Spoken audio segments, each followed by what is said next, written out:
All right, here we're going to be talking about the perimeter of composite figures. So when I say composite figure, I really just mean two simple shapes that are put together. So we're going to look to find the perimeter, or the distance going around the outside of a shape. So every time, I want you to highlight the outside of the shape. They're not always going to be simple shapes like this. This is just a triangle. So to find the perimeter of that, you would just add the three sides together. That would tell us the distance around the shape. This is just a normal quadrilateral. Again, you could just add up the sides. They're not going to be this simple, though. They're going to look more like this shape that you're seeing at the bottom of the screen, where you're going to have to figure out what is this side, or what is this side, or what is this side. Those are missing sides in that complicated shape. You're going to need to find some missing sides, and then put them together to find the total perimeter, which is the whole border going around the entire shape.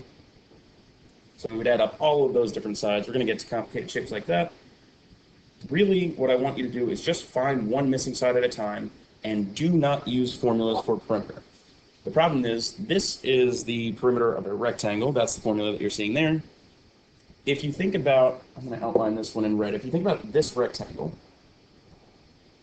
if you find the perimeter of that, that's including this little section here.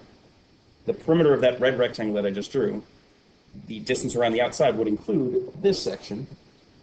But the problem is, that's not really a part of the blue complicated shape that I outlined in the first place. It's in the inside of the shape, so it's not really a part of the perimeter of the whole shape. It's part of the perimeter of just that isolated rectangle, but that's not really what we're concerned about. We're concerned about the entire shape. So do not use the perimeter formulas, aside from using the circle formula, which we're going to end up cutting in half or in quarters most of the time. All right, so this is our first example. We're going to try to find the perimeter of that shape. First thing I want to do is just highlight the border for the perimeter. I'm going to highlight all of those sides to make sure that I don't miss any sides. So right now I can find part of this perimeter. I can do 10 plus 3 plus 6 plus another 6.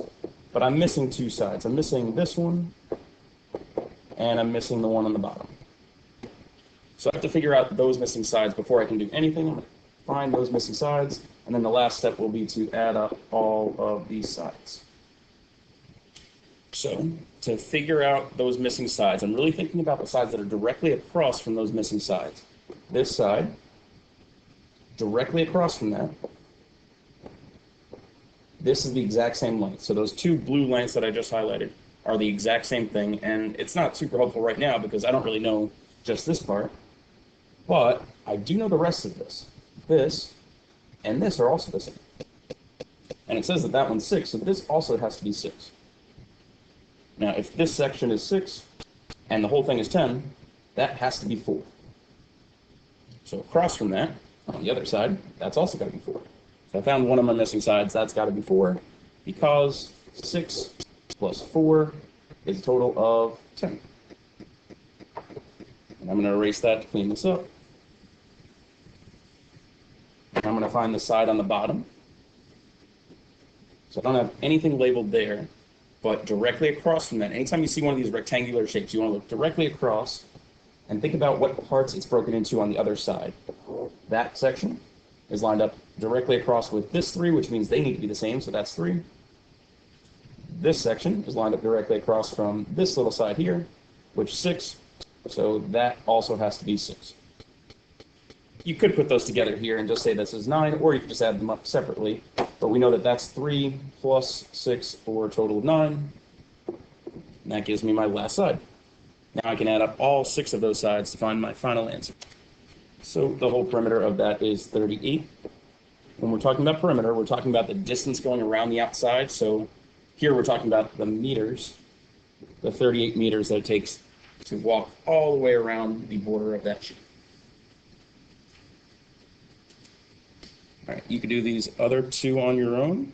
I'm going to jump to the next video example, just at the top of the back. So first step, I'm just going to highlight the whole border and make sure that I find any missing sides that I need to. Again, that was terrible.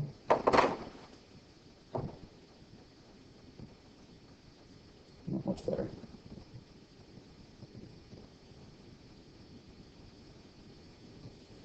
All right, so I actually have most of these sides. There's parts that I'm missing here And then the slanty side at the top, I'm also missing that part. All right, let's find the one on the left side first. Let's find this one.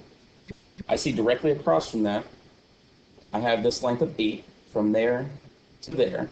That's 8. And I have this part of it from here to here is 5. So that's 5 out of the 8. That means the rest of that has to be 3.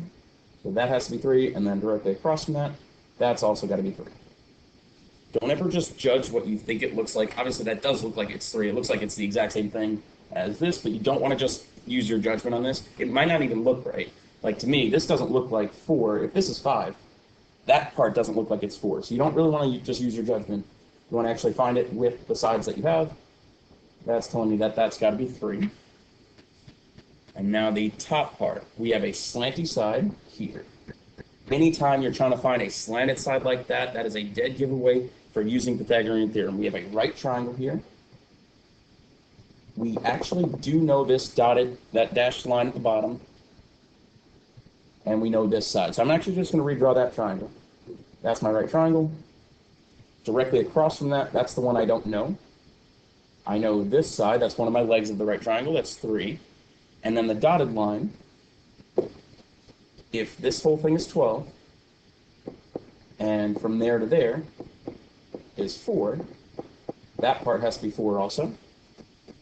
And so the leftover part, to get me up to a full 12, that's got to be 8, because 8 and 4 put together is 12. Now the reason I really found that is because directly across from that, that's got to be the same. This dotted line that I drew, that's got to be 8. Now we're going to use those two sides to find that missing side. So there's a lot of work just to find that missing side. You're just going to take this one part at a time, find each missing side, then go from there and add up all the sides that you have. I'm going to erase this to clean it up and make sure I don't double count something. So right now I want to find that missing side, which is C, or the hypotenuse, in that right triangle. So I'm going to do 3 squared plus 8 squared equals some C squared that I'm about to find. This is really why we had to do Pythagorean theorem before composite figures, because sometimes you're going to need to use Pythagorean theorem to find a missing side. You can see on these next two pictures, you have a slanty side there, you have a slanty side here and here. That's basically telling you you're going to need to use Pythagorean theorem to find those missing sides. So you square 3, you get 9, square 8, you get 64. That equals C squared, so 73 equals C squared. And that means that C is about 8.5. I'm just going to round that to the 10th place and call that 8.5. Now I have all my missing sides. I'm just going to add them all up. 8.5 plus 8 plus 12 plus 5 plus 4 plus 3 plus another 3 gives me a final answer of 43.5. And we're just talking about a distance, so that's centimeters. All right, now we're going to jump to shapes with parts of circles. So I'm going to look to find the entire border of each of these shapes. Going all the way around this shape, I have 6 there. This one's kind of nice. I already have that labeled as 5, then 3. This is just a rectangle, so that side is easy to find. That's also 6. And now we have this kind of confusing side. Some people might label this as just 4, but it's not 4. If you think about it, really it's got to be bigger than 4. If this distance is 4, then the curved edge going around that has got to be bigger than 4. It's going a further distance than just straight across. The way we're going to find that is using the circumference of a circle. So circumference equals pi times diameter, or you can use 2 times pi times r. It really depends on what you're given. They're the exact same equation. They're both going to find you the distance around a full circle. But they're using different things. This is using the diameter, which is the entire distance across a circle. This is using the radius, which is halfway across a circle. So I really want to just think about what am I given there. I'm told the entire distance across that circle. Actually, I'm going to redraw that circle. We have that distance going across is 4. That's the diameter. So I'm going to use that top equation. I'm going to do pi times 4, which is the diameter.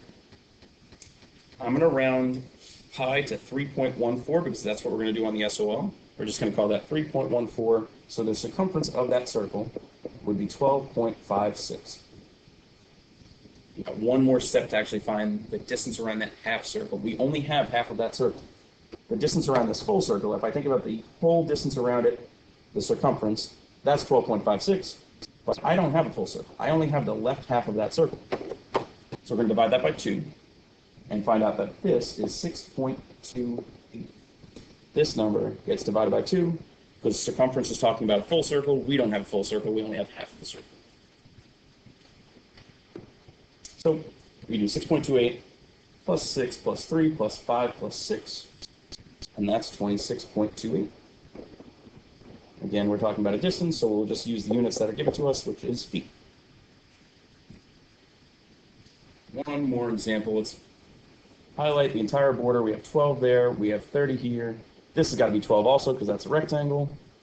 And now we have to find half the distance around a circle that looks like that. So it might actually help to draw that full circle and highlight what they're giving us. They're giving us this distance, which is 15.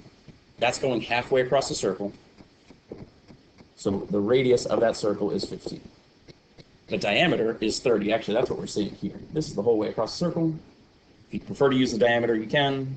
I'm not going to change the numbers that are given to me. I'm just going to use the radius and find the circumference using 2 pi r. So we can do 2 times pi times 15 to figure out the entire distance around that circle. So the circumference of a circle that looks like this is 94.2. But again, keep in mind, we don't have the top half of that circle. We only have the bottom half. We only have half of that circle. So we're going to cut this in half, divide that by 2, and find out that that distance is 47.1. So from there, going around that curve to there, that's 47.1. And then we're going to add in the rest of these parts, the 12, the 30, and the other 12, to give us a total of 101.1 meters. All right, you should be able to find the perimeter of the rest of these shapes on your own. Ask for help if you get stuck.